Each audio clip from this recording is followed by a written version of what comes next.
Hi, Misha here, and just kind of felt like revisiting and talking about the Czech CZ Scorpion Evo3. And also I had all the versions available right now, so thought we'd talk about them. We've never really talked about the carbines on this channel, although there's not a lot to be said different from the pistols. The Scorpion Evo3 is quite interesting in the 21st century. It's one of the true submachine guns that's been not only, in production and purchased by militaries and law enforcement, but actually designed. Most of your guns today are either kind of commando length assault rifles in 5.56 or 7.6239 or what have you, or they're more PDWs. A PDW might be a 9mm or 45, but they tend to have shorter barrels of 4 to 6 inches. Things like the Brugger and Thomat MP9, the Uzi Pro, which is based on the Micro Uzi, so on and so forth. But it seems like the commonly accepted barrel length for a full-size submachine gun is in the 8 to 10 inch range, and the Scorpion fits right in there. It has a 7.8 inch barrel, which is kind of ironically the same length as the good old British Sten gun and Sterling. Now they have made compact versions of this, but that's hanging in there. It's just a hair shorter than the famous MP5. But unlike the MP5, this is a blowback only gun. It has a polymer receiver or frame. It has a cold hammer forged barrel. It has a stock that can fold, of course, latches to the side via magnets. It also has an adjustable length of pull, and it can also be removed easily with a push button if you don't want it on there at all. In some ways it's a lot like the HK UMP, but I think a much more successful design, and the world seems to as well. CZ prices the machine gun version, known as the Evo3 S1, cheaper than what HK prices the UMP at, and these have a very solid reputation. They've been in the field since about 2012, and the pistol came about in 2015 in America, known as the Evo3 S, or I should say PS1 to be 100% right. And in the Carbine versions, there are two different styles, appeared as the S1 a couple of years ago. All fire 9mm, all use the same detaching translucent magazine. These do take proprietary mags, but CZ was quick to assure people that the mags would be inexpensive, and that's proven true. Generation 1 mags, there was a bit of talk about cracking, although not still, they still work, they just had cracks. But Generation 2, they've improved the polymer mix. On top of that, you can buy Magpul and other copies, so it seems like the industry's kind of caught on to the mag, and it's a good mag. It's a double stack, double feed with last round hold open. It's lightweight. Standard size are either 20 or 30. The guns all ship with 20s, but here's the 30. Funnily enough, the 30 is not a lot longer than the 20. And they do make a short 10-round mag where needed in States. These have a Picatinny compatible top rail made of polymer. They all come with iron sights that are adjustable for windage and elevation, plus they have 4 diopter settings. And these sights are made of metal, so they're actually very high quality iron sights. The earlier versions, like mine here, came with pick rails, and the more recent versions here can come with M-LOK. This one has a metal extended M-LOK rail, and this one has the same length polymer as the pistol. Originally, they were threaded the original 18mm, but with later pistol versions, they started threading them 18mm and half by 28mm. Fun story, when the when the versions that were threaded half by 28 came out, what happened, they left the 18 mil threads, they just had the barrel that stuck through them with a muzzle cap on them threaded half by 28. Well, one of the first times I sold one on Gunbroker, I shipped it to a guy, he took it to his dealer, and then I got a, not negative, but a neutral feedback on Gunbroker, and the feedback said, you know, he said it was a half by 28 thread and it was an 18 mil. So I immediately call him up and I go, hi, I got this problem. He goes, yeah, it's threaded 18. And I said, are you sure? And he goes, yes, I'm sure. I said, well, can you humor me? Well, okay. Go grab your gun. Unscrew the flash hider. Okay, and he was saying, I've already done this. Cool. I'll do it anyway. He said, there, see, 18 mil threads. I said, now look at the end of your barrel sticking out. See that knurling? Unscrew that. And then there was just kind of a quiet pause, and then he saw his half by 28 threads, and all was right with the world, and he admitted he kind of jumped the gun a bit, kind of literally, and assuming, so it was kind of a fun little thing. All's well that ends well. Jay and I have both owned these for a long time. We bought ours in 2015.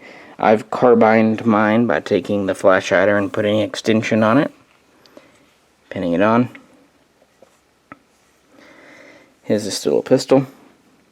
These came from CZ as Carbines.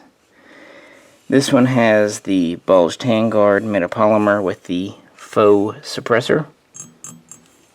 It can be removed if you want to SBR. This one came with the longer metal handguard and longer extended out barrel with a muzzle brake. We'll look at it in a minute closer. So the back parts are the same. One thing that's interesting, I've noticed the butt plate on this version has the slightly different butt plate compared to this version, which has the more original style. You can see it here on my gun. I don't know, just a small difference. So yeah, let's flip these over and talk a little bit about details.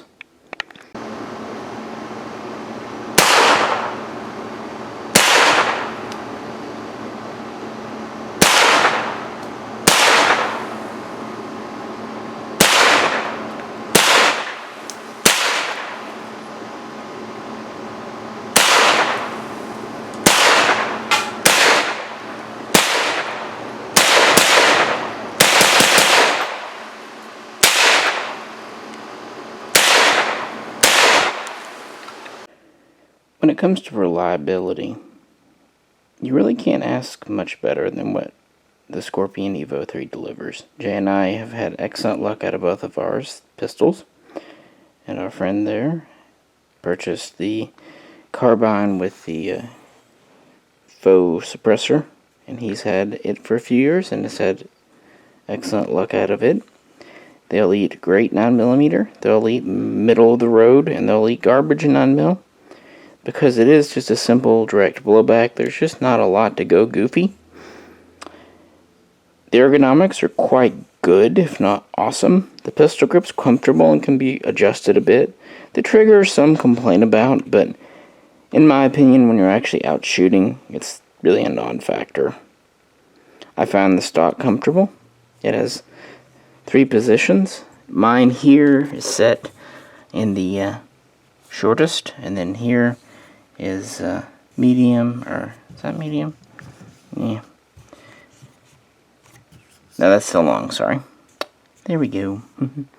This one here is in the long, and this one is in the medium, so not a huge amount, nothing crazy, but it is a 9mm carbine, so you have a little bit of length to pull.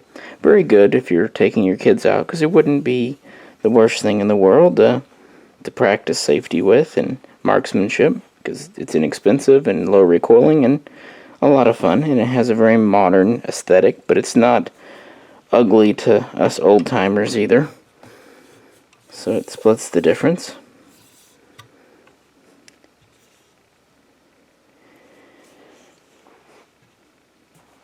Here's a factory mag carrier. This one holds 2 20-round mags. Picked a couple of these up when I first got mine because I like having my mags in pouches. The guns also come with the basic cleaning kit and bore snake when you buy one. and they come with the front sight tool.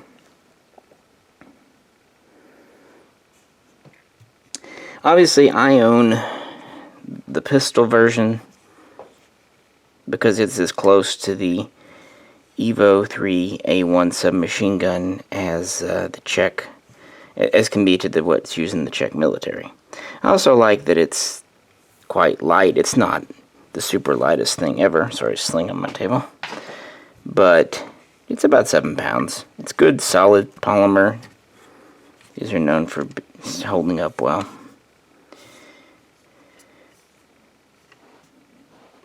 As for the carbines, if you live in a state where that's a requirement or you just want one, I can understand that. With this version here, you get the same kind of real estate, really, as the pistol. A little bit more because of it being M-LOK. And the pistol doesn't flare out. This flares out, and the fake suppressor goes inside. And CZ claims you can fit a real suppressor in here if you want, or if you want to SBR and do so. The handguard on this is modular. It's not one piece with the receiver, so you can change them. This has the same basic length of top rail with the front sight in the same position as the machine gun or pistol.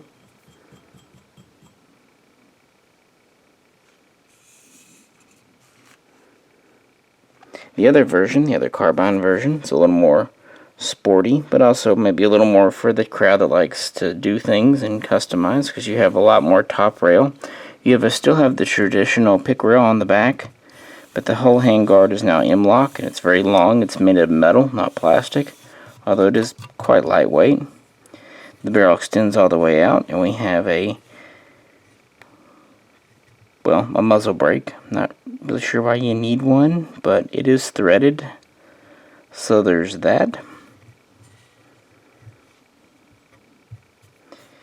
And again, if you buy this one or this one, you can switch to any of the 3 handguards you see here by, just buying the handguard and switching it. And again, the buttstock comes off easily. The pistol grip is modular. These are quite ambidextrous guns. The mag catch is ambidextrous. Safety is. Some people do complain about the right side safety digging in, so they buy the Delete. That's fine. The charging handle is non-reciprocating and can be reversed to either side. Disassembly could not be simpler. They do have a factory sling, but it's a very tactical, very gadgety sling. And I know a lot of people love those, but I like simple. So I just put an IMI sling on mine when I put on a lot of different guns. And I've always had great luck with it. So much like the CZ805 Bren and Bren 2, the Scorpion is a great modern gun. It's conservative where it needs to be, and it's forward-thinking in other places where it's an improvement. It's like they don't just make things new for the sake of new at CZ. If it's logical, they seem to. And of course, understand there's CZ in the Czech Republic, and then there's CZ USA in the USA, which are 2 different companies. But these are imports. So, initially, all of these start off over in the Czech Republic. There's not a whole lot more to say. They're just good guns. There hasn't been a lot of news about them. I've seen a little more interest again lately because they are a lot of fun and inexpensive. And 9mm carbines, PCCs have really caught on in the last few years. The only thing I'll end with, and this we've said before, but it bears repeating. If you want a good 9mm carbine that's not going to break the bank, I mean, these are $800 to $1,100 depending on model and where you buy them, with affordable mags, great. This is the ticket, perhaps. If you want an MP5, though, or if you want an Uzi, or something specific like that, buying a gun that seems similar on paper is not going to scratch that itch. If you want an MP5, the only cure is to get an MP5. Trust me, I know, and Jay knows too.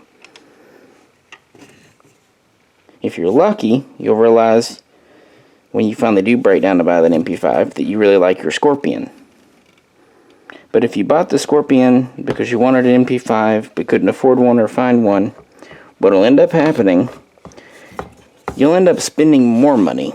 You'll buy the Scorpion, plus mags and all that for it, plus probably a lot of gear to try to customize it.